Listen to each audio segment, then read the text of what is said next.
Alors voilà, il s'agit d'essayer de raconter un peu un cheminement ressemblant à un cheminement de recherche et ayant conduit à finalement deux formes de, allez, production. Production de formes d'écrits assez canoniques, type revue scientifique, enfin, qui pourraient ressembler à des formes de mémoire en condensé, et mise au point d'une forme d'animation, et donc quelque chose qui ressemble à une ressource mise en œuvre par soi ou mise en œuvre par d'autres. Mais finalement, une question commune au point de départ qu'on peut formaliser, même si ça s'est fait à un stade un peu avancé, de la manière suivante: socialisation des jeunes des lycées agricoles par rapport à l'écologisation de l'agriculture. Alors, comment cette question s'est fixée? D'abord dire que écologisation de l'agriculture, ça a un côté un peu conceptuel qui n'est venu qu'après. En gros, c'était au départ la socialisation des jeunes, la construction des rapports entre les jeunes dans des lycées agricoles, quand il était question d'agriculture. Et en imaginant, avant même de rentrer dans le premier lycée agricole, ce qui était mon cas à un âge tardif, à la lecture des statistiques, des postures et des positions socio-professionnelles des familles de ces jeunes, en découvrant que, il y a donc une quinzaine d'années, on avait un équilibre assez fort entre les jeunes qui venaient de familles agricoles, et notamment de familles agricoles produisant dans un cadre d'agriculture dite conventionnelle, et des jeunes venant de familles des professions intermédiaires, celles dont on sait par d'autres études sociologiques, donc vous voyez que les lectures petit à petit accompagnent Claudette Lafaille, Laurent Thévenot, disant que ces professions intermédiaires constituent à l'époque le vivier principal des associations de protection de l'environnement. Donc d'un côté des familles de jeunes qui produisent et qui s'attachent à produire dans les critères de la modernisation, de certains diraient la chimisation de l'agriculture, et de l'autre, eh bien, des familles où l'on pense que la famille agricole est pollueuse, vilaine, néfaste, etc., etc. Donc je m'attendais à de l'affrontement et menant une première démarche exploratoire sous forme d'approche ethnologique en lycée agricole.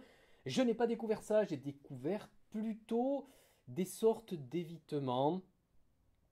Alors il m'a fallu comprendre. Et c'est là qu'on entre dans la deuxième phase, après les premiers éléments de l'enquête exploratoire.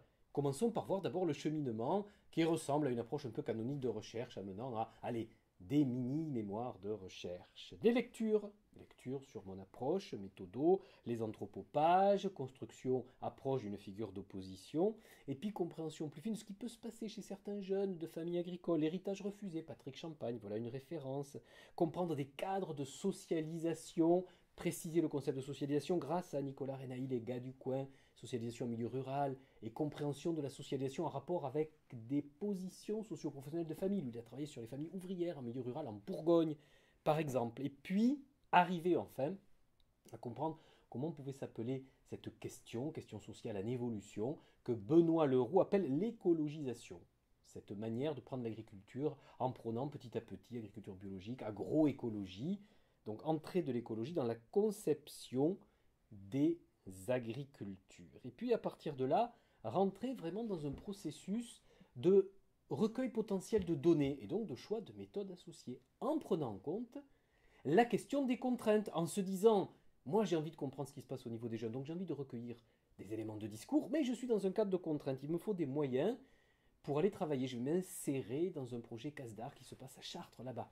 Et mes moyens en temps, du coup, ils vont être assez limités, même si ça dure sur 3 années scolaires, je ne pourrai y aller que ponctuellement et encore vers la fin du projet. Donc mon recueil de données, je ne peux le faire qu'à distance. Donc mon travail sur les discours ne va pas se faire par entretien. Tant pis, pour une fois, il va se faire par questionnaire, mais par questionnaire avec des questions ouvertes.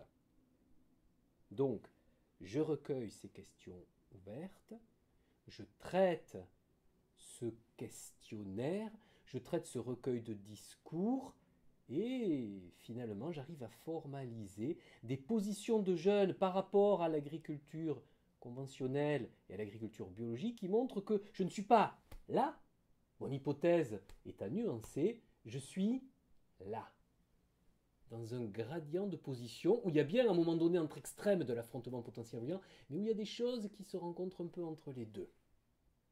Et j'en arrive à écrire là-dessus. Et ça, c'est effectivement le cheminement numéro un, type écriture classique, qui aurait pu conduire d'une certaine main à mémoire, si j'en étais encore là. Mais De l'autre côté, qu'est-ce qui s'est passé? J'ai eu la possibilité, in fine, parce qu'à la fin du projet Qatar, il y avait les moyens quand même pour que je puisse aller à Chartres, mais aussi aller à Saumur. Alors à Chartres, il y avait des jeunes en bac pro CGEA, des céréaliers, et donc pour la plupart, vraiment la grande majorité d'entre eux, issus de cette agriculture conventionnelle, mais où un certain nombre d'entre eux se posaient des questions, envisageaient la reconversion, et en même temps, m'avaient dit les profs, c'est difficile d'arriver à les faire discuter, on n'arrive pas à les faire débattre.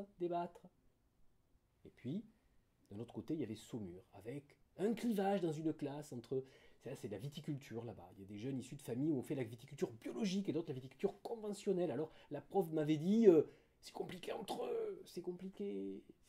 On n'arrive pas à débattre. Dans les deux cas, on n'arrive pas à débattre. Alors est-ce que c'est intéressant de débattre? Eh bien, j'ai fait l'hypothèse que non, le débat n'était pas intéressant, il y avait mieux, il y avait la polémique. Alors d'où ça m'est venu? Ça m'est venu aussi de lecture, comme quoi les lectures peuvent étayer également des constructions de ressources. Lecture de Ruth Amosi, une linguiste israélienne, qui a écrit l'éloge de la polémique. Elle dit, au-delà du débat, au-delà de ce débat policé dont les scientifiques et puis ensuite les politiques et la société civile ont fait un peu leur canon, il y a la polémique.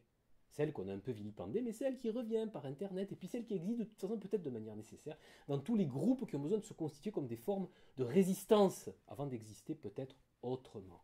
Alors la polémique, évidemment, on n'en aime pas trop parce qu'elle attaque l'autre, elle vise l'autre, mais pourquoi pas sur un temps donné? Et donc j'ai proposé d'aller animer des ateliers de polémique à Saumur et à Chartres. Et ça a créé de l'expression, et ça a créé effectivement une redistribution un peu, des rapports de parole, des jeunes qui ne parlaient pas jusque-là se sont mis à parler, d'autres qui étaient toujours devant de la scène, ont laissé un peu parler les autres. Et du coup, dire des professeurs, ça a produit quelque chose d'intéressant. En tout cas, ça a fait évoluer une situation bloquée. Et donc je me suis dit, bah tiens, l'atelier de polémique, c'est une forme de ressource. Quand on a effectivement des questions comme ça, qui sont des questions tellement intéressantes, ça colle tellement à l'intérêt et à un intérêt affectif, construction identitaire familiale, etc., que stoppons le débat, passons à la polémique, animée d'une certaine manière. Mes expériences m'ont permis d'affiner le dispositif et de proposer même différentes modalités adaptables selon les circonstances, puisque j'en avais eu deux déjà que j'avais pu comparer, comme des groupes de travaux scientifiques réflexifs vont comparer des établissements différents dans lesquels on teste les mêmes choses. Et donc vous voyez qu'à l'arrivée, j'avais une ressource mobilisable par d'autres, mais comme je suis un peu perso, la plupart du temps, c'est moi qui l'ai employé. Mais vous l'êtes moins au groupe de TSR, donc vous ferez mieux, et peut-être vous lirez avec intérêt ce que des producteurs de mémoire écrivent sur des questions comparables, qui eux iront volontiers regarder du côté de vos ressources pour parfois se décloisonner un peu l'esprit.